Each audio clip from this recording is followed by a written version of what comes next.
Now we're going to look at the judicial branch. So, structure and jurisdiction. Federal courts are responsible for interpreting and settling disputes arising out of federal law. The three levels of federal courts. You have federal district courts, which have original jurisdiction, 91 federal district courts, and they cover both civil and criminal cases, which we'll discuss all these later on. Then you have Federal Circuit Court of Appeals, which hear cases on appeal from the district courts. There are 13 circuits. They hear cases from federal district courts or from state supreme courts. There are no juries, just a panel of judges, and they usually are the last stop for most cases.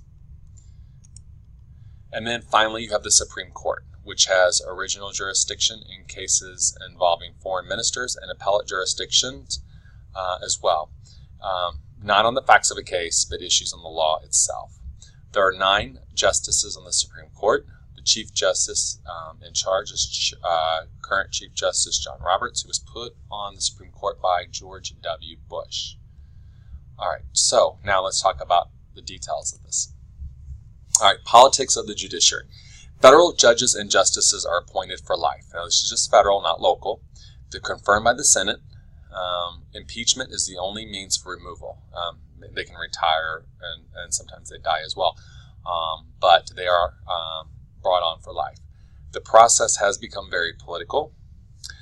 Senatorial courtesy. Senators in a state where an appointee will sit have traditionally submitted a list of acceptable names of nominees to the president, and the president usually chooses the nominee from the list submitted. This is because there are so many appointments to be made. All right, judicial restraint. Those are judges who are reluctant to overturn acts of legislature versus judicial activists. They are judges who have no qualms about overturning legislative action. So judicial restraint is when judges restrain themselves from being progressive and making changes.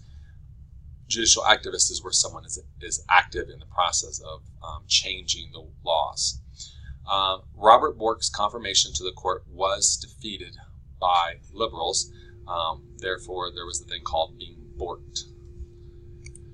Process by which a case may reach the Supreme Court. It's not specified in the Constitution. We're looking at Article 3 of the U.S. Constitution.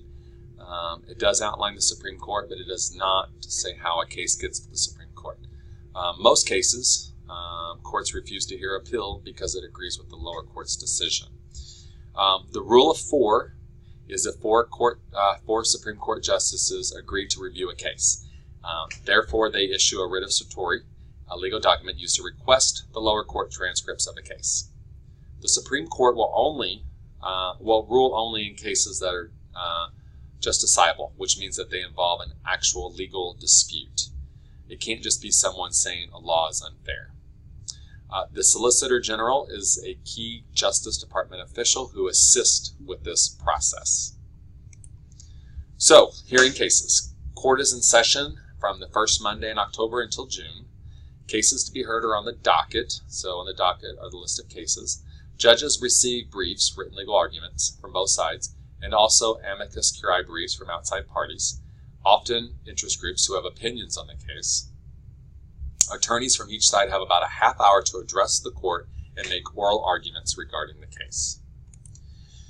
Then you have the opinions coming out of the court case. The majority opinion is the opinion of the court. It's the side that they agreed with or the side that they took in a citing. So the winning side gives the majority opinion as well as concurring opinion. A dissenting opinion is a justice who disagrees with the winning side and writes why they dissent. The majority opinion also sets the precedent for cases, which are how future cases are not necessarily decided, but they look at these to see what happened and kind of set the tone. The effect of Supreme Court decisions. If it is overturning a decision of a lower court, it remands the lower court to act accordingly.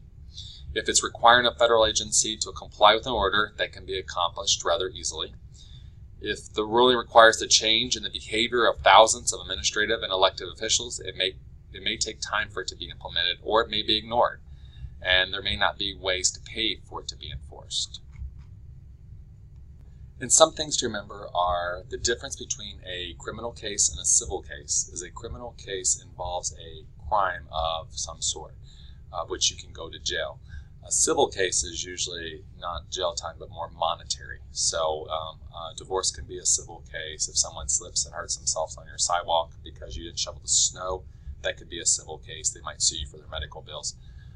But you're not going to go to jail in these instances. If you rob someone or if you intentionally hurt someone, then you could possibly go to jail, and that would be a criminal case.